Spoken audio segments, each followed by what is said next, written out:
and welcome to the Hybrid School Builders Podcast. I am your host, Rebecca Foley, and I am so glad you are joining me today. I am a fellow grassroots founder who is hoping to make your journey toward founding a sustainable hybrid school a little bit easier. If you are dreaming of starting a hybrid school, or perhaps you've already gotten started, you are in the right place. Join me as we dive into real stories, practical tips, and hard-won lessons that I have learned to help you launch and grow your program with confidence. Remember, building a hybrid school is not just about creating a business or creating jobs. It's not even about just serving the children who attend the program.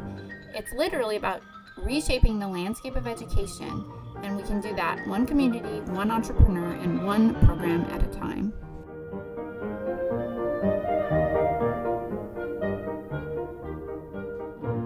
Hey guys, so today I wanted to talk about something that I saw someone asking on a Facebook group recently. And it was someone asking, what do you hire out? I'm doing all the things myself and I'm getting overwhelmed and I'm getting burdened. And what do you guys hire out? And this is a really big, important question because you will get burned out and you will get overwhelmed if you don't hire out things as quickly as you can. Okay. And then you say, but I have no money.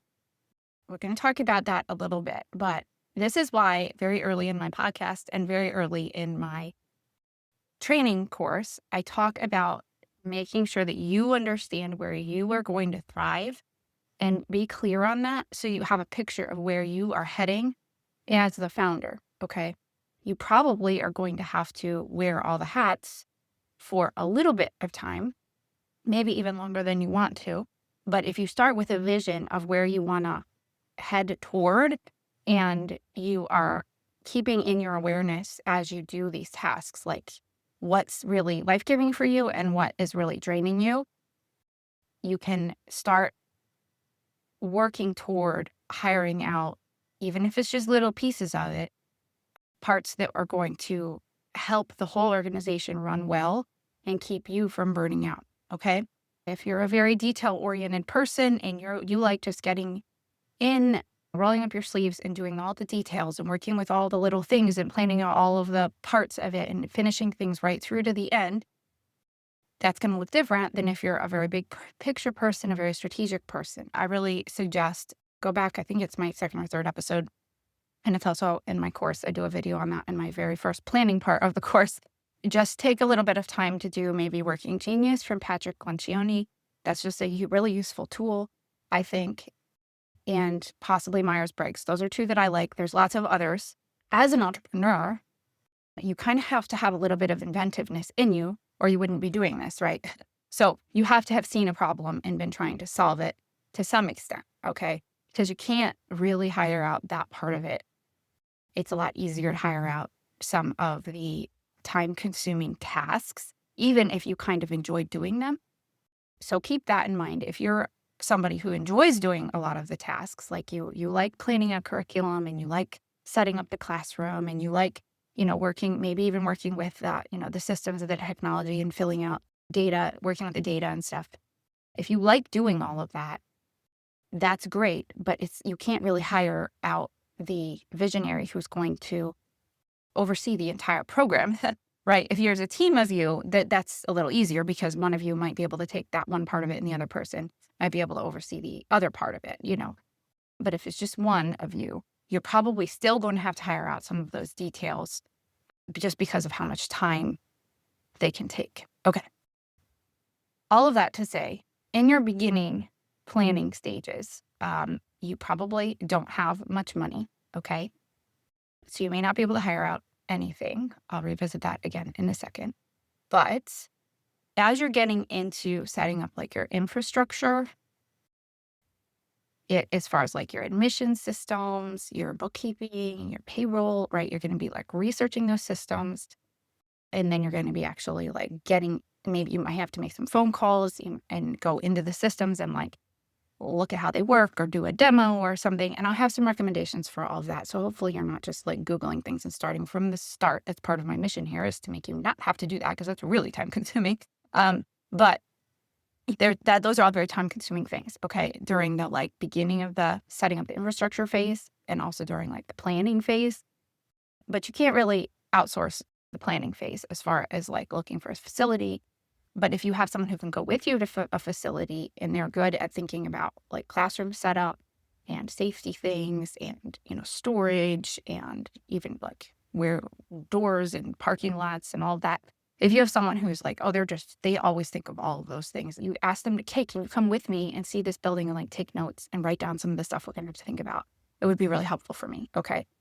And again, this is very helpful if you have a friend, or if you don't have money yet, right? But if you have someone who's like, I'm not an entrepreneur, I am not business oriented or whatever, but I am, maybe a teacher or a parent who believes in what you're doing and they're good at this, bring them with you on your facility search and just have them take notes on all of that and help you ask the right questions and just keep notes on like the kind of things you're going to have to think about as you move into the facility.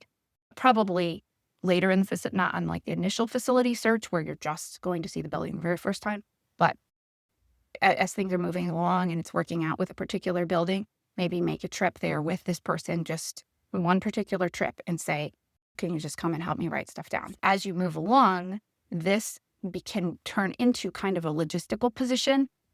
That's the person who knows where all the tables and chairs are, knows how the building is supposed to be locked and when, and who's allowed to have keys, and where the mop and the broom are, and who's the contact person. This is surprisingly time consuming, especially as you get a little larger. So that may turn into something that you want to hire out once you have the money. And as you're working through your budget, you want to be thinking about that. If you're like, I know I'm not going to want to think about all of these things in our first year as we're getting things going. I'm going to be busy with kids and curriculum and families and teachers. You put this in your budget that you're going to have a contact person who's like the logistical person, and they're, have the authority with your space or whatever. Like, this is the person, you've met them before. They're the person to talk to about this. They can be there, maybe at least to pick up and drop off times. They may end up being there a lot more than that. But you're going to have to put it in your budget to pay them for that eventually. You may have to just do it yourself, like think about all those things and take the notes yourself. But you can look forward toward being able to hire that out. But if you have someone who can, maybe grow into that position because they're good at it, bring them with you as soon as you can. Okay. Now, the other things you're going to be hiring out that are like probably more like services, technology sort of things are going to be like your bookkeeping and your payroll. Unless you're a bookkeeper and you're an accountant, or you have someone on your board who wants to do this and is good at doing this and understands the commitment, it takes time to run payroll and make sure the taxes get paid and label all the books, okay? So it's a lot to ask out of a volunteer board member. Hire it out to a service. Unless you really trust the person, them, and they're going to go ahead and do what they say they're going to do, even though it's pretty time consuming, okay? Because it's really kind of like a staff job. It's a job, okay? But in your first year, you might, when you're small, you might be able to have a treasurer do it. Anyway, eventually you want to be hiring out the payroll. Now, in the bookkeeping, those can be the same person, or you can hire like a payroll service, which is you just pay it, sign up for one online, like Gusto or OnPay. I used OnPay for years and I had pretty good luck with them. Your employees end up getting onboarded into that system, and then you run the payroll through that system, and they make sure the taxes get paid and all of that. But you still need someone to oversee that. You need like a kind of a human resources sort of person who actually runs the payroll and understands how the system works and makes sure that the onboarding invitations get sent out and that, the right forms are filed. Okay. So that again is something, if you're paying for the service, the payroll service, but you still need a person to oversee it. Okay. This might be something you just do yourself, or you can think forward to having someone who can oversee this. And it's not very many hours. It's just a couple hours a month, probably, and then a little bit more when you're first hiring people to make sure all the paperwork is in place and you're like setting up the system. So that might be something you can just hire someone as contractor. We ended up with like a parent who had HR experience. She worked in human resources, and we just hired her as a contract person. And this was later though. I did it all in the beginning. But she was better at it because she had human resources training and I was, learning as I went. And that was really helpful because it was able to just be like, she knew what she was doing. She knew what questions to ask. But it's just a couple hours a month. Okay, so the bookkeeping is another thing. And I talked about this earlier, I think, but you need to have a system connected to your bank account, like Wave apps or QuickBooks or something like that first. Some of them you have to pay for, some of them you don't. I think Wave apps is free still, I think, and QuickBooks is not. But, you have to pay for like the technology, but then you still need to go in and actually manage it. But again, when you haven't collected any money yet, you may need to do this yourself. Okay. So as soon as you start having any kind of money coming in and going out, you want to make sure you're labeling. So my recommendation would be educate yourself enough on the categories that you can label the initial from like, maybe January to September. You can label things so that they're not just not getting labeled at all. Okay. So educate yourself enough about that. Once August, September rolls around, you want to hire a bookkeeper if you can, unless you enjoy doing it. Like I said, once you know what the categories are, it doesn't really take that long to label the categories. And it also takes just as long to like go communicate to the bookkeeper what the transactions are. So you may be like, well, it's easier for me to just keep doing it. But you do have to kind of educate yourself on that. But sometimes bookkeepers will also, invoice and handle tuition and billing and all that too. Okay. Which again, can be time consuming jobs. Now, this is separate from the accounting, which is like your yearly taxes. So your taxes probably need to get submitted once a year.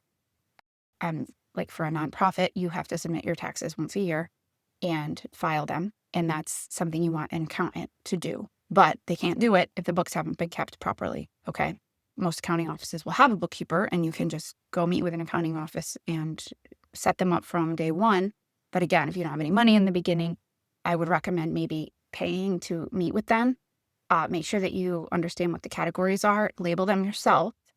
And then a year later, you'll have either hired their bookkeeper and then had them do the taxes, or you continue to do the bookkeeping yourself and then you hire them to do your taxes. I would not recommend trying to do your taxes yourself when you get a little bit larger, especially if you're a nonprofit, unless you have experience doing that. Okay. So your payroll service and your bookkeeping service are things you're going to be paying for the infrastructure, but someone needs to actually run them in the bookkeeping. So then there's admission stuff, which is actually setting up the forms. The policies and procedures are going to be more something you want to make sure you understand yourself. Like even if you hire out, actually going into the platform and setting up, which is the time consuming part, setting up the questions and making sure the data all goes in the right spot and you've got lists in the right places and all the check marks are checked when they should be and not when they're not supposed to be. That's the time consuming part. So you can get someone to help you with that. Again, this is like an administrative helper. This is very helpful. If as soon as possible, you can get someone to help you with that and put it in your budget so that first year, as you get started and you start collecting tuition, you just have someone, okay, who can help you with all of that. But again, when you're first starting, it's hard to replace that entrepreneurial multiple hats that you have to wear because you don't have the money yet, probably, to hire this out yet. So you do want to know what's going on. So it's something that you might have to set up yourself the first time. And the policies and procedures, you definitely want to make sure that you're doing, because those are like overarching, like they're integral to making sure that you're have all the safety and the signatures and all of that stuff. You want to make sure that you're overseeing that part, but then you can assign to somebody as soon as you can, if you would like. Okay. So what that can look like is just getting an administrative helper who helps you set up all of these platforms as soon as possible. But the bookkeeping is a little bit more of something that you have to learn about. But again, a person who's good at data and good at technology and platforms, they like getting into the details, they're detail oriented, can learn basic bookkeeping categories just like you can. They can learn how to use the payroll service. They can learn how to do some of the building logistics. So I would recommend hiring somebody to help you with all of that as soon as you can. And this also gets into like secretarial help. it just takes so much time to make sure that all of the student information is in the right spot. It's all there. And then it gets like printed out and put in a binder, and the emergency contacts are there, and the allergies are there, and everything is printed out. It's all there. It's in order. It's in a binder, and you can give it to the teacher so that it actually gets delivered. Okay. That stuff takes a long time. I get frustrated by details like that. So maybe it frustrates me more than most people, but it's something that's just time consuming, and you're training teachers, you're making sure classrooms are set up, you're talking to families, right? And you only have so much time. So again, you won't have money in the very beginning, but once you start collecting tuition, hopefully that was built into your budget. I really recommend that's built into your budget, and you can hire that out. Okay. So one more thing that falls kind of under that umbrella of like logistics and administrative and program support is like getting supplies and furnishings. And it's kind of an extension of like building logistics, maybe, but like actually purchasing things, like knowing what it is you need. Is there a first aid kit in each of the rooms? Do each of the teachers need a stapler and a tape dispenser and basic supplies? Or what I ended up doing pretty quickly was making sure that the basic equipment was in the room, and the school paid for that. But then I gave each teacher a budget, which I had built into the budget. And at the beginning, it was like not much at all. It was like $25. Then it became like $100, right? And this wasn't for curriculum. We were paying for all of that, and it wasn't for like basic equipment and furnishings, but it was just for like things that they wanted to be able to do throughout the year, craft projects, or, just like kind of disposable sorts of consumable supplies. Instead of having one person try to keep track of all of that and submit requests and reimburse and all of that, I ended up just giving them each a budget. Eventually, I ended up setting up an Amazon business account where I could add the employees to it, and I didn't have to give them a credit card or anything. I was just able to like give them access to the business account, and I could even set budgets and stuff in that. It took me several years to learn about that, and it wasn't really necessary in the beginning. Up to like 4 teachers, it wasn't that bad to just reimburse people. That was the first thing that we brought someone on as like a secretarial, logistical person, and that person had to wear several hats for quite a few years. But it started out with just secretarial help, checking with the teachers to see if they needed anything, running to Staples and getting things printed out, making sure the class lists were printed out. Eventually, that person was helping with like setting up the printer, and they were the person who understood what the code was and how to turn it on and off and make sure it had ink. It grew into an on-site position pretty quickly, where they were also a body on the campus, because we always needed that. And so they were kind of being an aide there for a while, but then eventually we were able to add an aide on also once we had more kids. But they were like person who was there, but they were also able to check in with teachers for supplies and building logistics and all of that, and even like planning any extra seminars and field trips, signups. All of that stuff was very time consuming, and it was something that was very useful to be able to hire out as quickly as we could. But like I said, in the first year, you don't have to do all those extra things. One, you don't have to do them. We didn't do field trips. We had a volunteer help with field trips, and we had them if she got around to it, and we didn't if she didn't, and that was fine. There was too many other things to do. But again, it depends on your priorities and your mission and all of that. But it's okay to not do all the things and have parent training seminars and all of that stuff. It's okay to not do all that stuff until you get, your momentum and your flow going. But those are things that are good to hire out. Okay. So to sum that up, I would say you're going to be hiring the technology for bookkeeping and payroll. You're going to hire an accountant. Okay. You're going to have admissions to manage and student information to manage. Okay. And you're probably going to have like technology platforms for that, but you need someone to actually manage it all, and then to like gather the information, make sure it gets to the right people. You're also going to have building logistics and printing and, just actual physical building setup and locking and all of that kind of thing. And you're going to have like supply acquisition. Okay. So those are the things that you want to hire out. And this feeds into your budget, your planning budget. You probably want those things in your budget to hire them out and pay somebody to do them so that you don't wear yourself out. Okay. And also just having the proper staffing so that the right people are doing the right things is important. Hopefully you find it helpful.